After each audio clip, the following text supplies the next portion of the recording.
London, New York, and Pinner. Yes, on the mean streets of this outer northwest London suburb, a certain Reginald Kenneth Dwight grew up in the 50s and early 60s. Around 66, he changed his name to Elton Hercules John, became a music business institution, and left Pinner, Middlesex behind forever. Now, 30 LPs later, he's acknowledging his past with his new LP titled Reg Strikes Back. It's generally a very up album, but we've got an exclusive performance for you of one of the few quiet, atmospheric tracks. We'll be talking to Elton later about his music, his money, and his marriage, but first, here he is with Japanese Hands. Outside, I can hear the fireworks beyond the paper walls, where the symbols painted black and white run together when the rain falls, and the wind shines across Kyoto each time the earth moves. Was it the quake that shook me, or was it something to do with you? And the hard wind is the bamboo blinds, and your almond eyes always shine, sitting cool behind your painted fan. All the secrets of the East conceal the beauty and the beast. For tender is the man in a Japanese hand.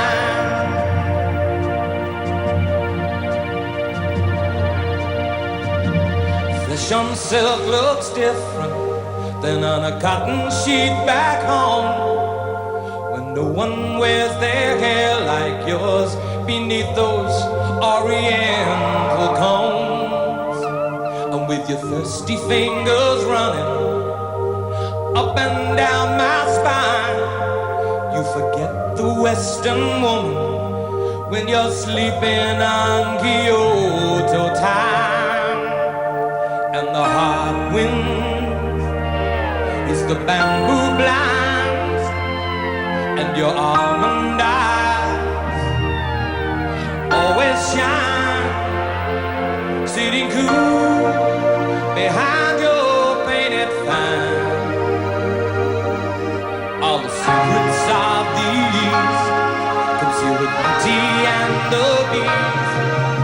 The tender is the man in a Japanese hand. And the sky explodes, and the moon rose cold to the distant sound of drums. And the sky explodes, and the moon rose cold as the dragons on the mainland wait to keep the sun.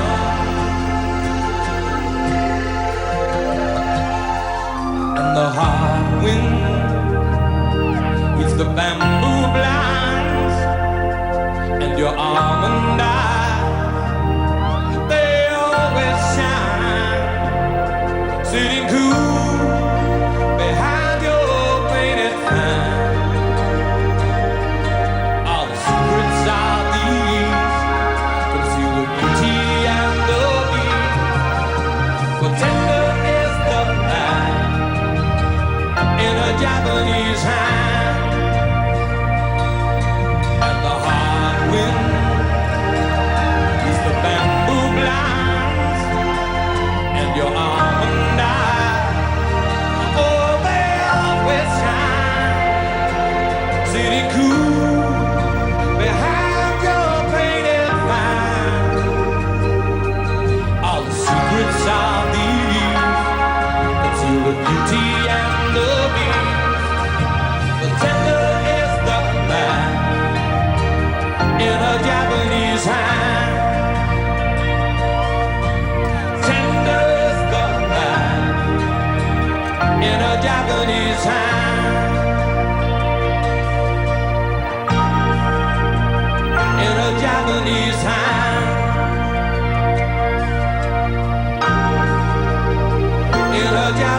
his hand.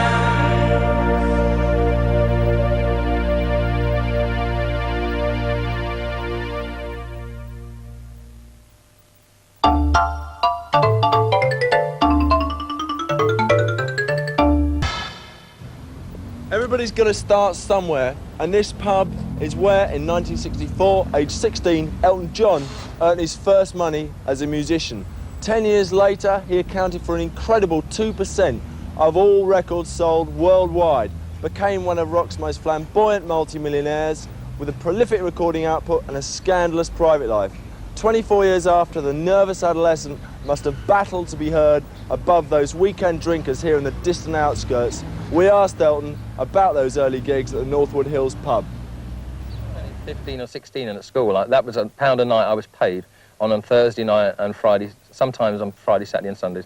And then my parents took the box round, and so I used to earn a good bit of money, which enabled me to buy my first electric piano and first amplifier. And then when I turned professional, we got paid 15 quid a week to back people like Patti LaBelle and Billy Stewart and Major Lance and Wilson Pickett.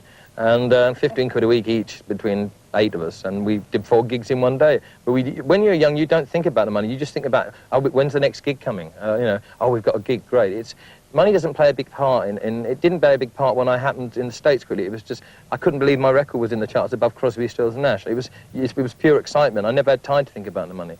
Is that why, despite obvious tax disadvantages during the 70s to you, that you chose to stay here? Well, I mean, I don't really see all this bit about tax disadvantages. I was a wealthy man with paying the tax, so why? And it was my home, and I love living here, so I really just, it never occurred to me ever to do it. Bernie, on the other hand, Bernie Taupin, who writes lyrics, went to Los Angeles and loves it, and that's his prerogative. I just love living here. I could not live in the States for a long period of time, because it would change me, and it would change my outlook on life. And I love going to America, and I love playing there, but I have to get back to a little bit of sanity. You're still quite accessible. I mean, we do see you stay in England for one, and we see you on TV, and you actively promote your records and don't seem to shy away from that. Well, I've always been pretty accessible. I've never done a Prince or anybody like that and surrounded myself with goons and things like that. I mean, that's all bullshit, really. I mean, you can see that in the new album by Prince. He's just taking the mickey, isn't he? I think so, anyway. I had to take it off, and I'm a huge Prince fan. I think you can't get away with... I don't really want to live my life like that. I mean, we all get carried away initially when we're successful, and we all have a good time, and our egos get a little bit inflated. But it really is necessary for me to just live with people that won't let me get away with being basically a shit. Personal question. Are you happily married? Yeah, I'm fine, yes. How about you? I'm not married. See you afterwards. Yes, I need some advice. I need some guidance. Yeah. No, in all seriousness, it's publicly stated that you're bisexual, and people are curious as to why you got married. Was it for reasons of companionship? Or? No, it was just because I wanted to get married, and I felt it was the right thing to do. I thought about it for a time, and you don't really enter into something like that. It's going to be difficult in any situation. We've been together nearly 4.5 years, and there's been ups and downs, but it's not an easy business to remain married in. But it's something you work at, and you don't just throw something away that's valuable to you. And I think it's a valuable asset to me. And as two people, we really like each other, we love each other, and it's good for both of us. Sure, there are ups and downs and everything, but it's an asset, and you just have to keep working on it. I mean, in any field, it's bad enough, but in this business, because you're away from each other so long sometimes, which sometimes can help as well, it's very ultra difficult. But I know what people said when I got married, and I know I got some great telegrams, brilliant telegrams, and then I was setting myself up, but you have to realise that I was going to be people were going to take the piss, and basically I knew that, so that didn't really matter. You have to have more courage to go, just dump something because what other people think. This is the new LP, Red Stripes Back. Now you're getting rid of all these old costumes, is that right? I'm getting rid of the whole lot, yeah. It's about time I cleared my wardrobe and had something a little more conservative. Bloody horrible, aren't they? Huh? No, they're not. How dare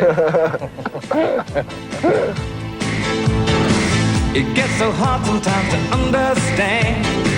This vicious circle's getting out of hand. Don't need an extra eye to see that the fire spreads the faster in the breeze. And I don't wanna go on to you like that. Don't wanna be a feather in your cap. Just wanna tell you, honey, I ain't mad, but I don't wanna go on to you like that. As you release this LP, there's the auction, there's the fact that it's called Red Stripes Back. Do you think it's a real turning point in your life that you're openly admitting to everybody? Not really. I mean, I've admitted most things to everybody anyway, as we all know. But no, I think it's necessary for me to get rid of the stuff and to start again psychologically as an artist. When you've made so many albums, over 30 albums, and you really want to make an effort and get a new band together and try and do something different, it all sort of coincides with each other. The fact that if I hung on to all this stuff, plus the fact you couldn't move in my house, but if I get rid of all this stuff and really try and start again afresh as an artist, it really helps you psychologically deep down. You know, no matter how many times you say, I'm clearing the path, after about 5 or 6 years, you have to clear them again. It's like... you can never stand still a career, otherwise you'll be singing the same songs, you'll be playing in Vegas, you'll be doing, which is the sort of thing I've always abhorred, totally. In fact, and everyone said, Elton, well, he's going to end up in Vegas. I loathe Vegas, that's what all this was about, it was so anti-Vegas. Finally, what are people going to see on the American tour, and presumably there'll be a British one after this? I honestly don't know. I really want to get just a hot cooking band with 3 incredibly fabulous black girl singers and just go and play a lot of funky music. White boy.